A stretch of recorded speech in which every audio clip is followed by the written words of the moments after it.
Welcome everybody to the latest Street Badass live stream. Very exciting live stream this evening with photographer Bridger Swinimer. Hey Bridger, you've been invited. What's Welcome. up? Sure. How you doing, man? Nice to meet you. So good. Hey, so you're in South Carolina, right? Born and raised. So that's interesting because I'm a former Florida guy. So we go from Florida, we got Georgia right next to you, and then we got South Carolina. Yep. You were originally from Michigan, right? Yeah, I'm a Michigander, but I went down to Florida just as quick as I could because I'm not into that white stuff that's everywhere in Michigan in the wintertime. I don't know. Sometimes it's nice. The heat in South Carolina recently has been really brutal, so I would love some colder weather. It's been a cool lot. It's been just south of you, Bridger. It's been really hot, but there's been a day or two of cool. So anyway, I'm so happy to meet you. All these years of going back and forth and seeing your work, and I think there's got to be a meetup at some point because it's ridiculous that we're a state away and we've never gotten together. I know, and I've been wanting to go to. You're in Atlanta. I'm in Atlanta. Okay. I've been wanting to visit for the aquarium. That's a good thing to visit for. For people who are listening who are not U.S. Based, it sounds like, oh my gosh, you're just a state away. But that's like in Europe, it's like saying, oh, you live in France, I live in Spain, we should get together. I mean, it is. I mean, we're probably what, 5 hours apart? It's about 6 hours, I think. Okay, 6. So yeah, I mean, it's not like it has to be thought through and planned. It definitely my hand, yeah, for sure. Yeah, so I remember going up from Florida all the way up to that area takes a long time too. Just from going from Tampa up to the border there with Georgia is a long drive. It is just from where I am to Orlando is, I think, 9 hours. Yeah. That's what GPS says, but the actual is like 11. And Hey Bridger, hey, let me ask you this. Do you have your phone sitting right down straight like that? You might want to tilt it a little bit because you're cutting out. Is that better? Perfect. Yeah, it sounds good. All right. So Bridger, let me ask you the question that we always start with. Tell us about the first time you had a camera in your hand. I have strong memories of using disposable cameras. Whenever me and my mom would go to the store, and I would always want to get Pokemon cameras. Bridger, you got to hold your phone up because you're cutting in and out, and I really want to hear what you have to say. Is this better? Yeah, actually, it is. Okay. And you'll have really strong arms by the end, which is, I guess, a plus. I started with disposable cameras as like a kid, but I would get these Pokemon disposable cameras where on the film itself were Pokemon characters, and whenever you got it developed, it would be a frame around the picture with Pokemon. And I don't know where those photos are, but I have memories of it. Oh, you have to find those. I really would love to, and I've looked everywhere, and I can't find them. So the camera itself was disposable, though? It was. Okay. And then I kind of feel like I need to get that too, the Pokemon right now. Maybe they can do an updated one, and they can have just like King of the Hill or something once. You can have like Hank Hill in there. I feel like that probably exists somewhere. If it doesn't, it should. But that's where I started, but it wasn't until I was really, I want to say 2019. I was doing photography way before then, but I didn't know what my style was. I didn't know that I wanted to do documentary type of photography until like 2019 when I was like, I want to get out and I want to do stuff, but I need an excuse to be there. Like if I want to go to a food truck festival or something, I want more of an excuse besides food to be there. So photography has been, or I guess the camera has been I always say it's the ultimate icebreaker to talk to people, because you can just go up and say, can I get a portrait of you? And you take a shaky, out of focus picture, but the photo is really not what matters. It's the communicating with other people and being in environments that you would otherwise not find yourself in. And do you, since you started shooting, and you've taken a lot of photos and you have so many interesting ones, do you find yourself gravitating towards portraits, towards crazy things that you see on the street? What do you like more? And I also am interested in knowing if you prefer random street adventures or dedicated events. I really like dedicated events because I feel less awkward, and I'm a really awkward, shy person. So events make me feel like I'm supposed to be there, and the crowd acts as if I'm there on assignment or something. So I am relieved. But I do really love crowded streets because I feel like you can go in and take photos of what you see, and if someone notices you and they have an opinion about you taking a photo of them, it's easy to run away in a large crowd. But have you ever, let's talk about that for a moment. So there you are, you're in a busy street, lots of people. What's the craziest thing you've had happen? That is a really hard question, and I really don't know. There was a guy there's always guys with snakes, especially in New York. And I took a picture of him, and actually this was in New Orleans. I took a picture of him, and the photo was dark. I didn't even get a photo. And he yelled at me, and he's like, if you're going to take a picture of me, you have to give me money. And I said, oh, I'm sorry. And I walked away. And he started following me, just pestering me. I'm like, I didn't even get a photo. And I showed him my screen. I was like, that photo that I took of you is black. I didn't take one.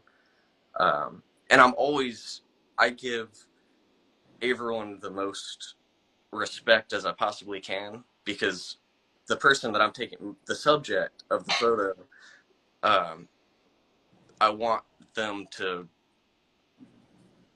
be able to look at the photo and not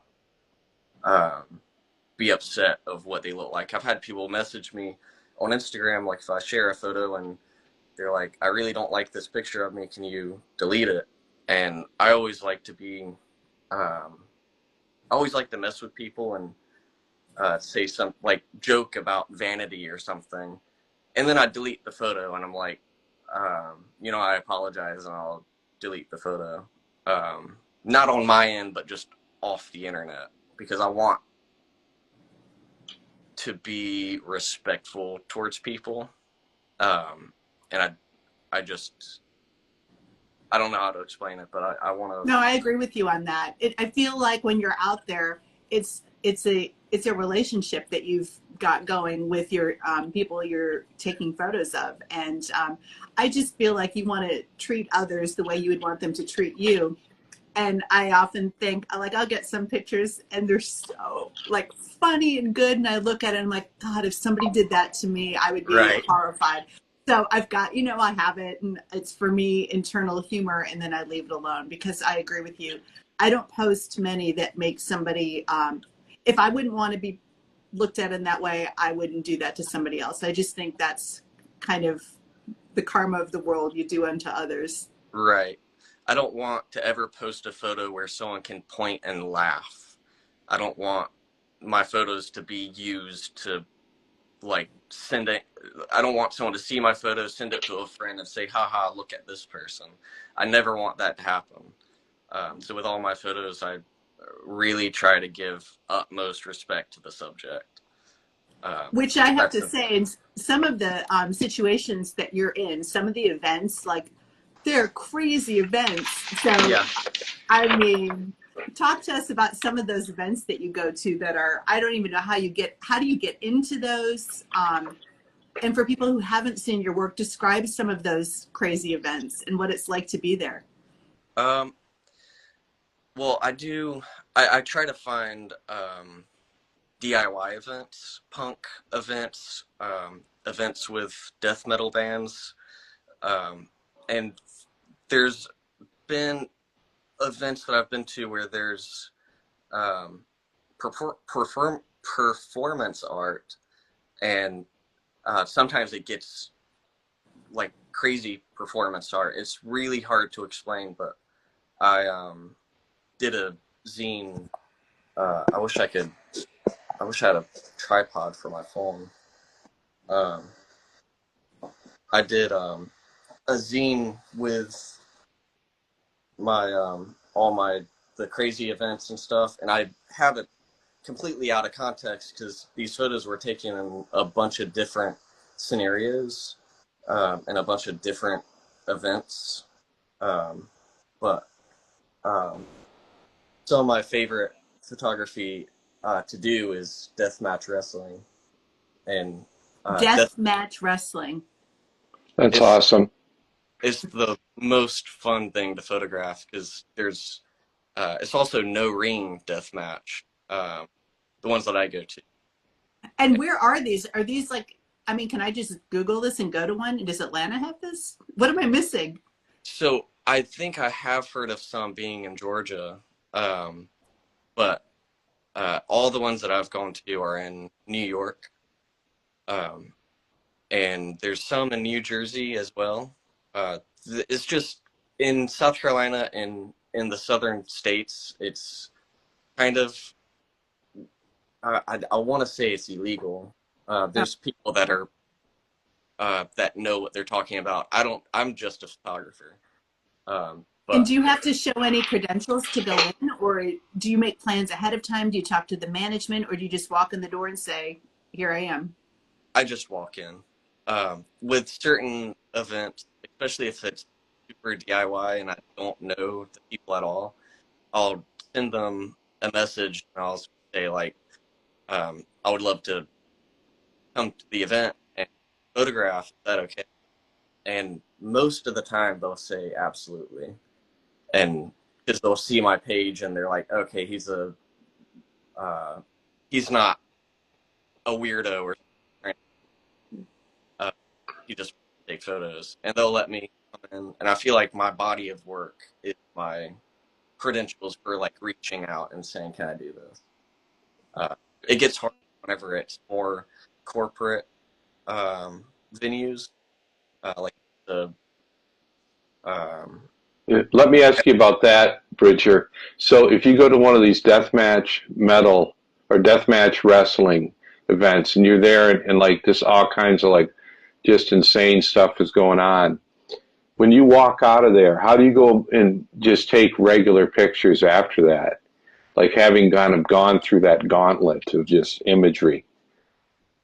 um, I feel like it opens me up more to see. I'm trying not to use words, certain words like mundane, but like mundane life to me becomes more exciting after having like a field trip and photographing all this cool stuff, and then you go back home and you walk down the beach, and I feel like you notice more because in those environments you're training yourself to see everything, and a lot is happening around you to where you're constantly looking around, um, and it turns like a mundane walk on the beach into kind of like duck hunting, um, or I always like to say catching Pokemon.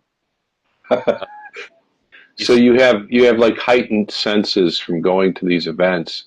And so when you go back home, you're able to see more than maybe you might have seen before. That's actually pretty cool, isn't it? that's how it feels, yeah. And I'm still learning. I feel like I'm never gonna stop learning, but I'm always learning um, with not the camera, but with just awareness, being present. with where you're at and noticing things, even if they're words on a sign. On your zine that you made, was that you've made a couple of zines, haven't you? I have a giant stack. Wow. And when you I've do read my those, sorry. I've never done one. So talk to me. Do you feel like you're doing them for you, so you have a way of sort of keeping track of your body of work? Do you feel like the public, I mean, are people interested? You don't have to tell me. I always felt like if I do this, maybe no one would even want one. So it would just be for me. I think that's okay too, because sometimes it's just about printing your work and seeing what it's like. So what's your experience with the whole zine thing? I print my stuff, and I like to see my work in print because I feel like if it's on a screen, you're just experiencing um, a life on a screen. But once it's printed, I feel like my work is completed. So I have my own printer where I make prints and zines and stuff, and I do it all for myself, especially Observatory monthly zine where all the photos that I take within that month, I curate them zines. So I have like a monthly uh, journal, what I did. That's You have to for, pick up your phone again because you're breaking up. um, Thank you. but it's for me first. But I sell at art fairs and not so much online. I do have an online store, but most of my sales come from doing art fairs, and I'll trade zines with people. Um, but to answer your question, it's first for me, and then afterwards it's for everyone else. I think that's great. Congratulations on doing that. Yeah, very impressive zines, by the way. And it's also Thank kind of cool once you get something printed. It's kind of like you leave the social media sphere, and it becomes something different, which is nice because I think that a lot of times with Instagram and these kind of things, we're always looking at the photography that we like through Instagram or through some other thing like that. And once you have it printed, it actually, you kind of love it, because you can hold on to it. You can kind of look at it in the light. You can look at it and it's dark, and there's like an instant nostalgia that comes to it. Yeah, and you're always gonna have it. Instagram can be gone tomorrow. Instagram for me is just a game. It's fun to play.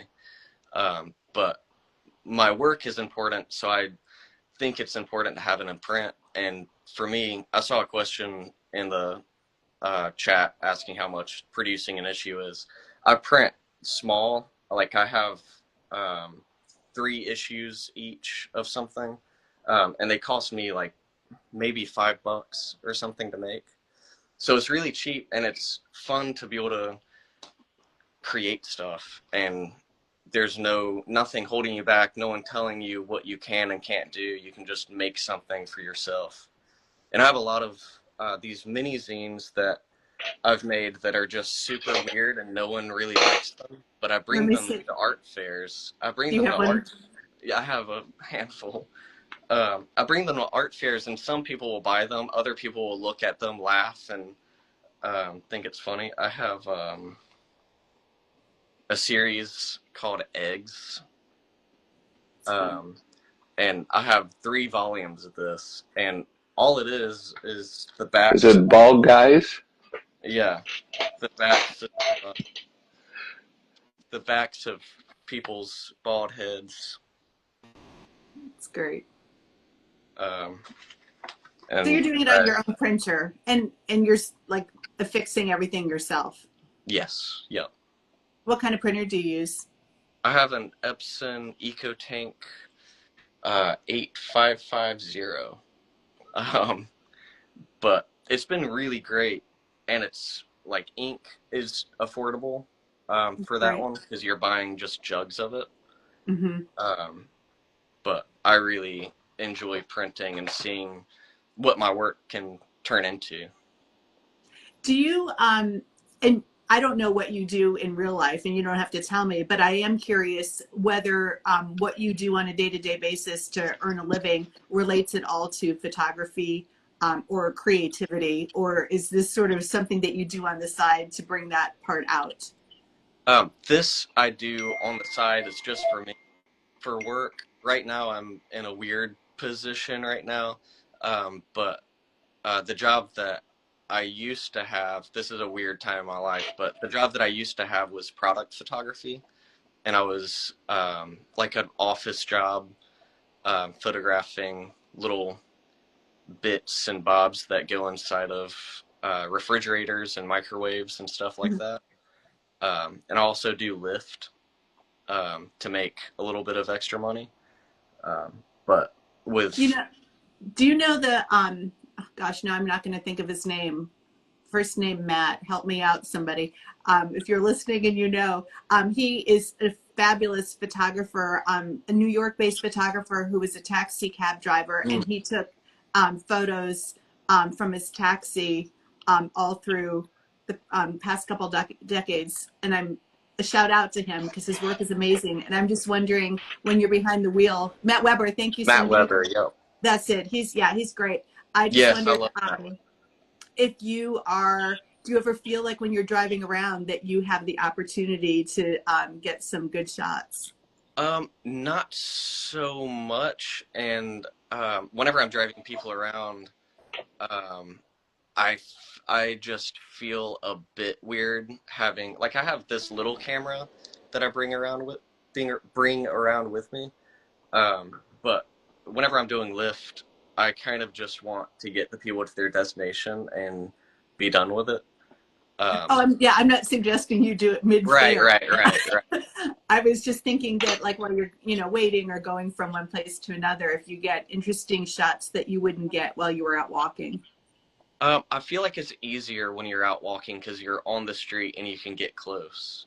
But if you're in a car, I feel like you have to have a zoom lens, and I don't have a zoom lens. Yeah. That's interesting. It's almost like if, when you take a picture on the subway, there's like a certain danger there because you can't escape in case Yeah. I think it's actually worse if you're in a car, if you're driving a taxi or Lyft or something like that, because you're like right there. And like Hmm. that can go sideways really super quick. So And that has to be a very specialized talent. I think you look, to me anyway, and I have extreme anxiety, so I'm always thinking like what other people are thinking of what I look like, which is stupid. But whenever I'm in the car and I always have my camera on me, and there has been several times where I've taken photos out my car window. But I feel like taking a picture from the car window is more suspicious than if you're walking down the street and you're taking a picture. Um, Something Yeah. about it just feels suspicious to me. That sort of private eye thing going on. Yeah.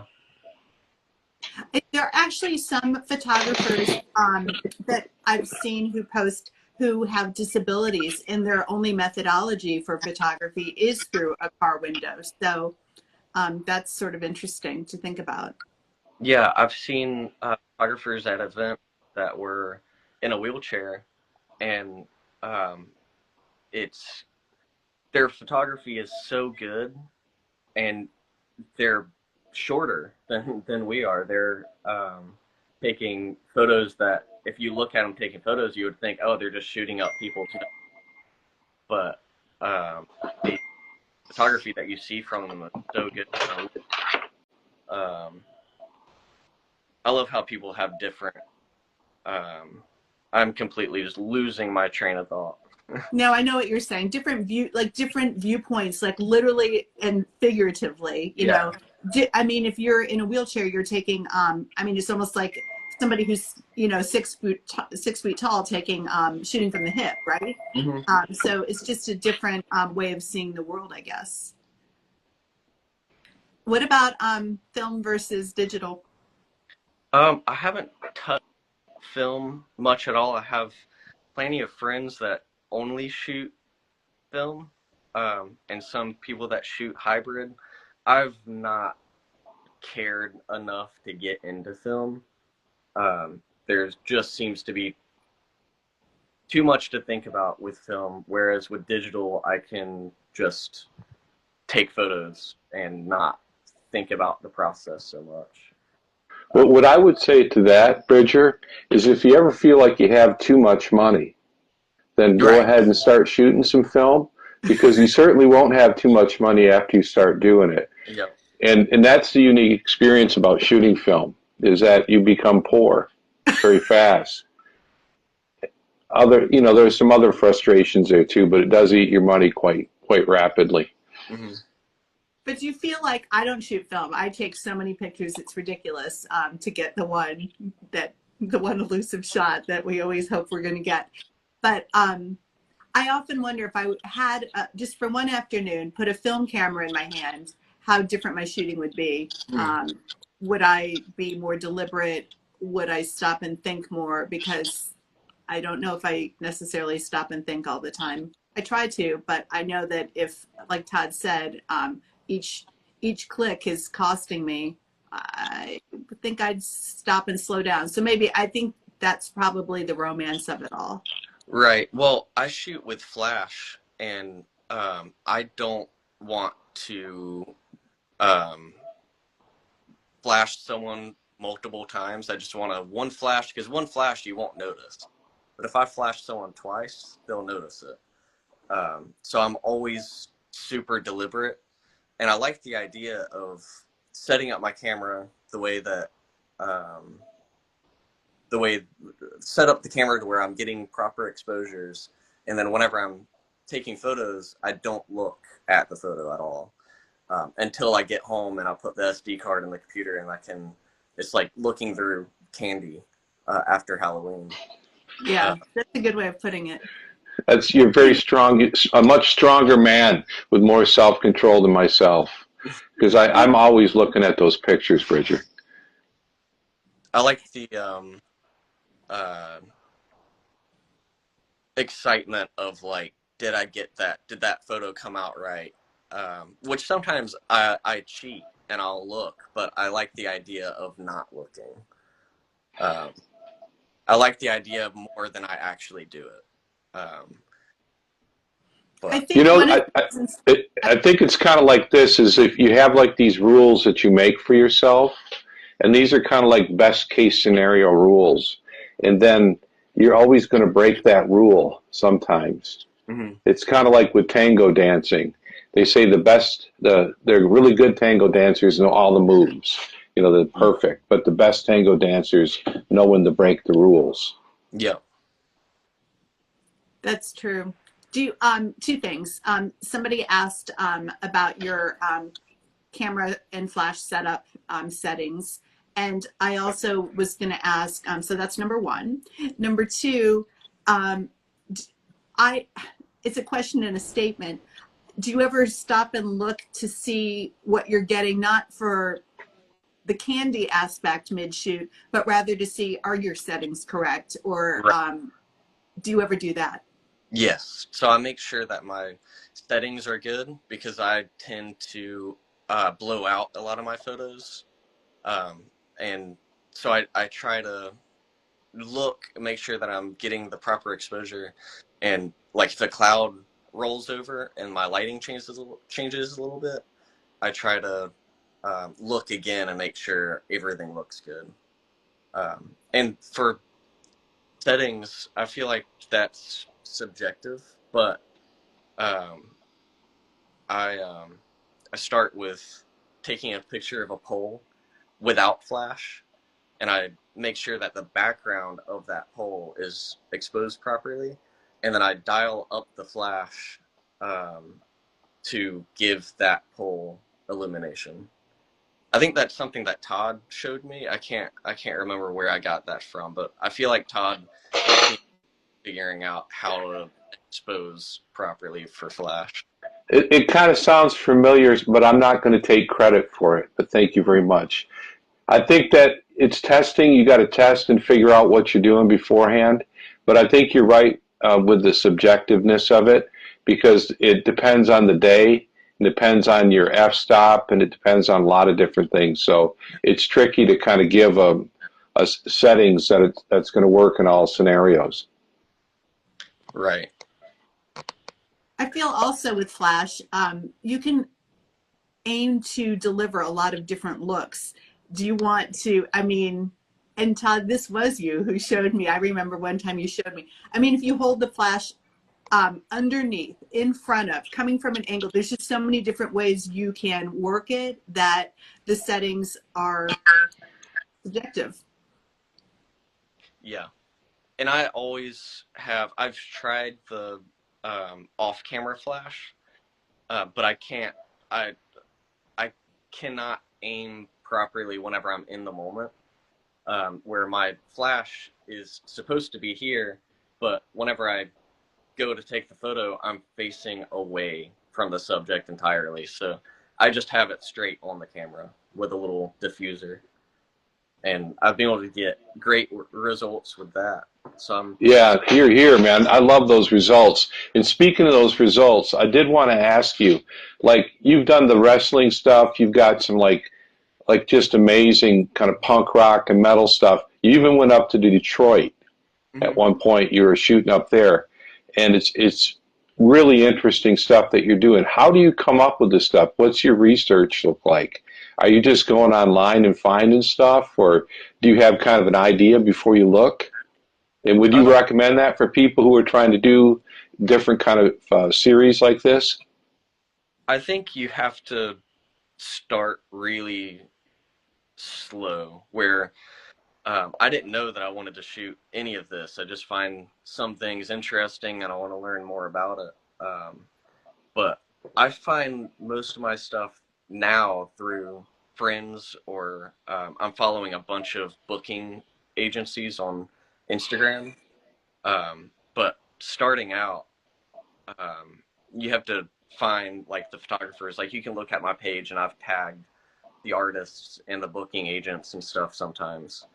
And um, that's kind of where I started, was looking through other people's photography. And I was like, this looks really fun. And I looked through their who they tagged, and I started following everyone. And whenever I saw like a new event coming up, I would message, "Hey, can I take photos?" And then I would drive or fly over there and try to get some photos. So I'm still trying to process this with the booking agent. Like, walk me through a booking agent for whom and how does that work? Um, for for anyone, it's like um, there's people that book shows that I just follow the account, and they'll say like they'll post a flyer, and I'll mark it in my calendar and I'll try to be there. And finding more stuff is just the act of going to one show. You meet people and they're like, "Oh, you know, next week is such and such." I'm like, "Okay, I'm going to check my calendar. Oh, I can be there." And I'll go. And then you meet people from there and it's just a snowball of finding more stuff. You also have the age advantage that you aren't so super old, Yeah. that you can go to these places and blend in a little bit. Mhm. And there has been events that I've been to where the ages were very mixed, and there was um, like older men with long beards, and they look out of place. But whenever you meet them and you talk, they have just a young spirit about them. How many So, female photographers do you find at some of these wrestling events? quite a few, and there's a lot of. Um, I feel like things are very male dominated, especially photography. Um, but from my experience, I see a lot of women photographers, and I always I want to see more of that, because I kind of just get tired of things being male dominated. But I've seen quite a few um, female photographers, and um, I yeah. What's the furthest you've gone to shoot an event? Um, I want to say California. Wow. I've not yet been out of the States, but that's my goal, is to start um, getting away from the U.S. and shooting something that I've never shot before, being in a new country, to learn about something other than where I'm at right now. Are you able to do that with lift? Like if you go and like jam like really hard for a couple of weeks with lift, are you able to like get away for a week or something? Um, Sometimes, um, yeah. I mean, it's you with Lyft. You just go on whenever you want to. So if you work enough hours to where you can afford to go out of town, then yeah. A nice thing for you guys is you're pretty close to New York, and if you get to New York, if you want to go to like Europe, that's the cheapest place. So Oh, once you're in New York, you can get to Europe for usually around 500 round trip, depending on where you're going. Right in that neighborhood. I'm not. It might be a little bit more, might be a little bit less, but that's where they've got it kind of made living in New York because they can just get the airplane and go over there. It's almost like flying from Atlanta to LA or something in the States is so cheap. I also think, Bridger, that you have an advantage living in South Carolina because, I mean, if you say to me, oh, who talk about the street photographers from South Carolina, I really can't name any except you.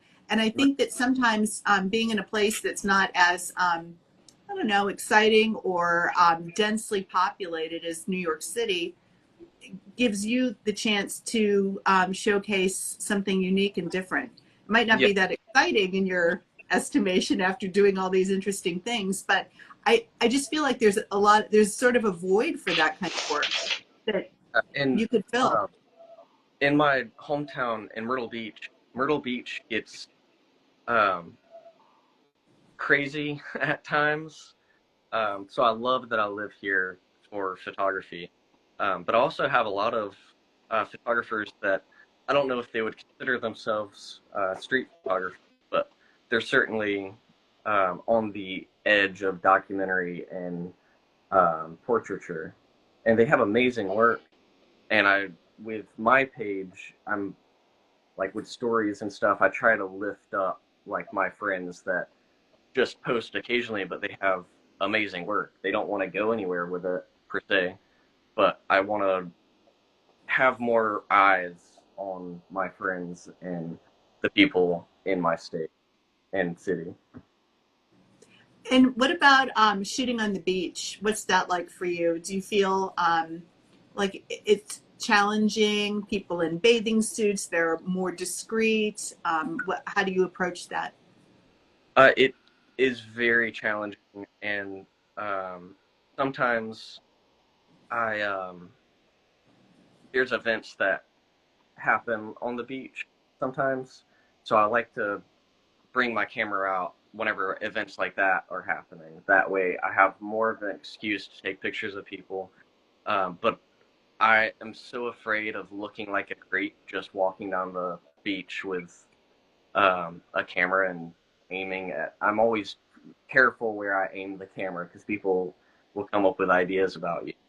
But with the beach, I always ask, unless something's currently happening, I'll always ask for portraits, or um, at least I'll start a conversation before I start, just to alleviate people's stress of why I'm there.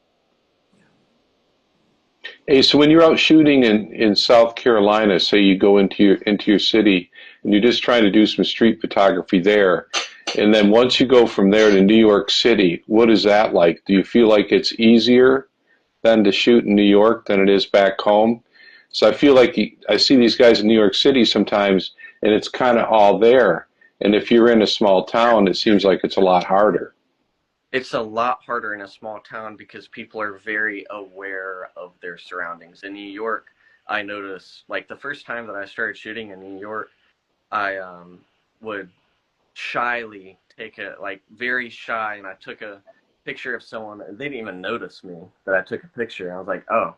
Okay. Then I took more, and I was like, oh, no one noticed me. No one has noticed my presence here at all because they're so caught up in where they're going and what they're doing. But I live in a tourist town, so most people are tourists, and they're there. They're not heading anywhere. They're right where they want to be. So if they see a guy with a camera, they're gonna assume that I'm selling portraits, or I'm a creep. So it's very candid. For me anyway, it's hard to take candid photos in a uh, smaller town. Although I don't think I live in a small town, I kind of feel that way. Yeah, Myrtle Beach isn't that small. No, no, And the board is there's a boardwalk, right?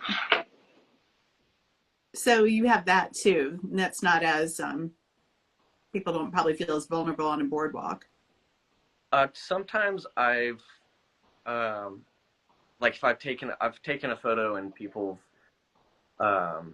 confronted me about it, and I always explain to myself, and I have mini zines that have my information on it that I give to people. I'm like, I'm just here to document, and I give them a zine, and I walk away. Um, and That's a good idea right there, man. that way they can see what I'm doing. What's the reaction you get? Just why did you take my? Did you just No, no, take? when you give them the zine Oh, to diffuse the situation. they light up and they smile and they're like, "Oh, this is so cool, thank you." And then usually they want like a group photo, like if it's like film with kids or something, they'll group photos, and later in the day I'll send them a link to those photos. So it having the zines really diffuses um, people's expectations, who they think you are. Yeah, I shoot New York says plus this extra marketing. It is kind of like a business card, isn't it?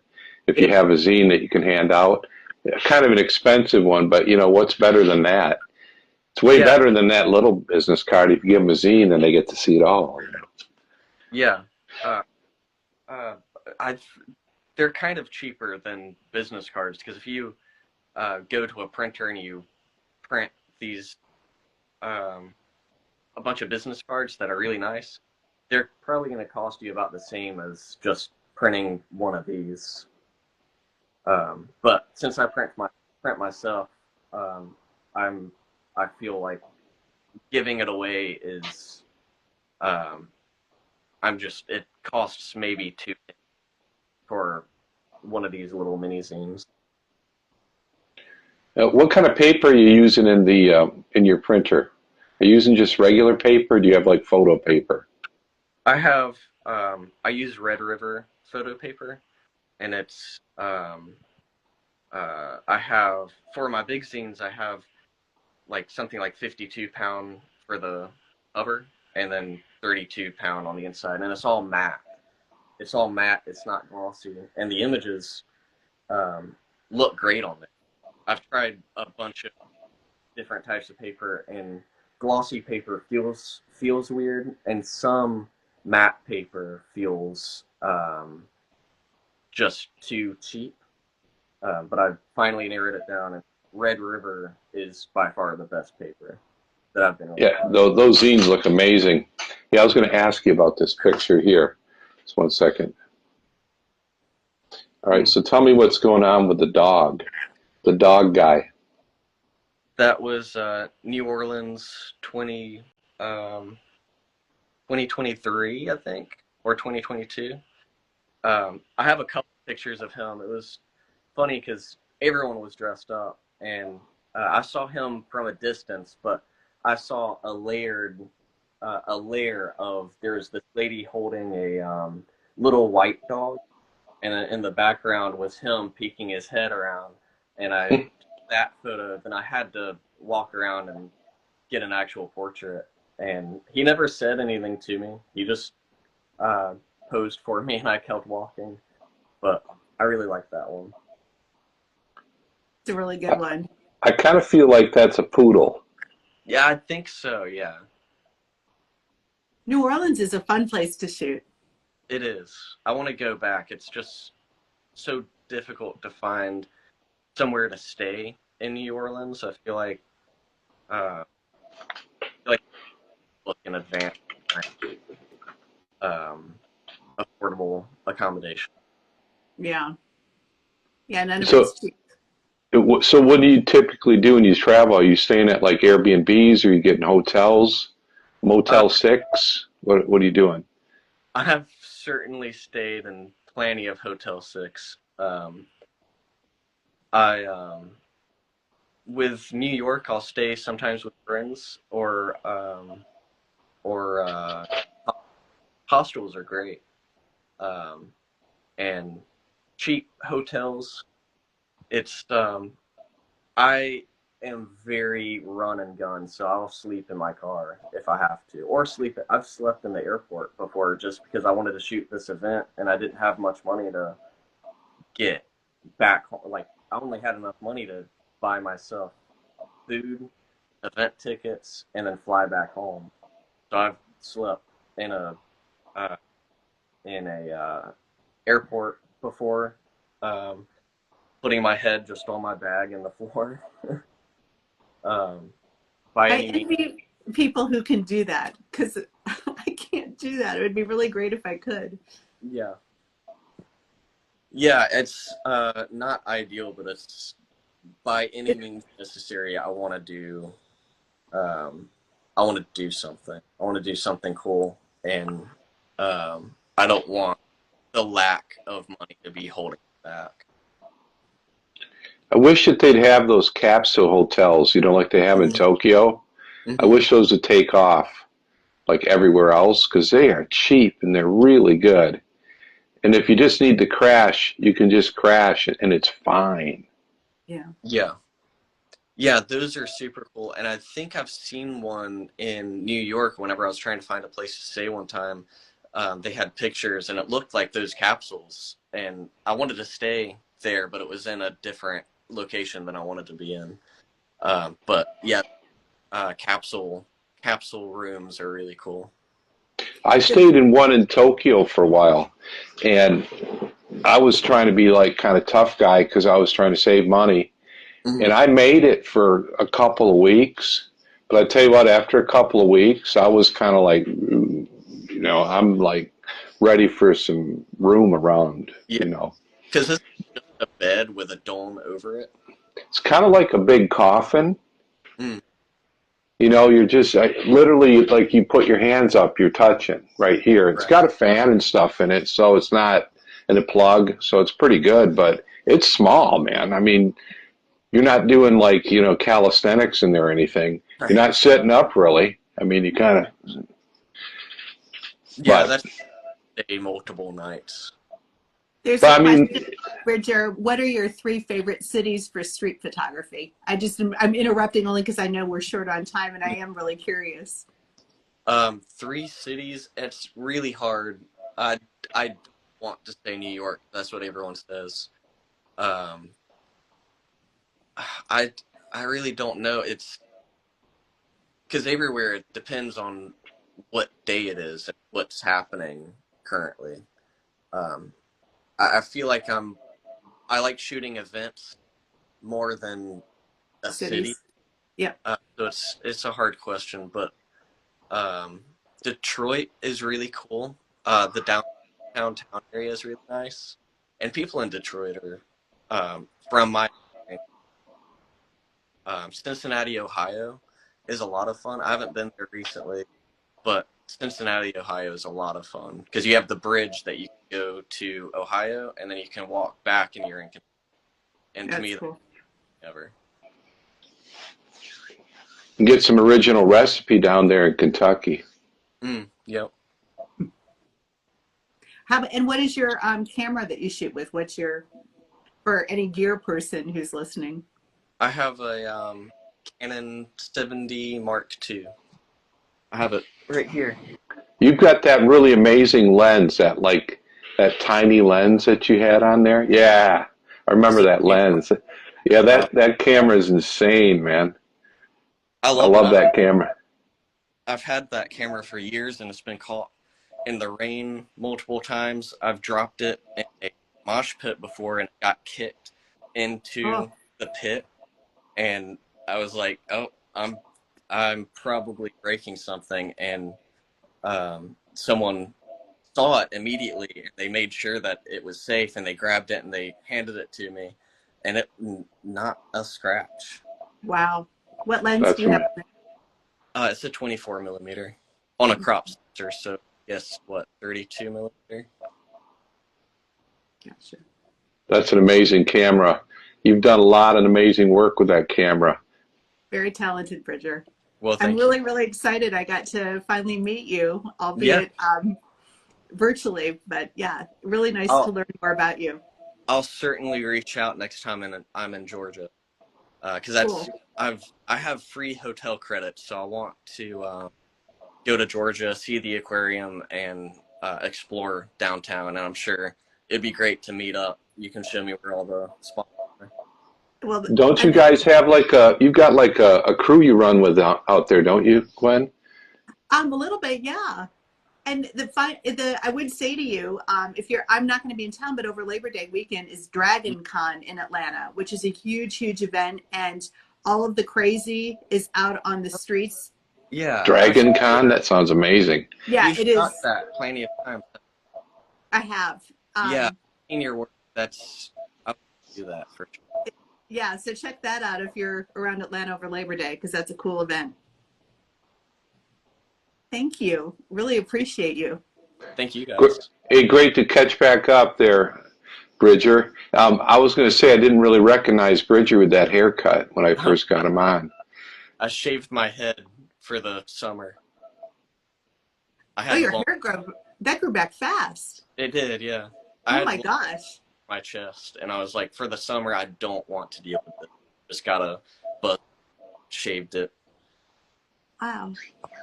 It'll grow back, man. All right. I appreciate it, Bridger. Nice talking to you, buddy. Thanks, everybody, for tuning in. You guys have a great evening. Take care. Bye. See ya. Bye-bye.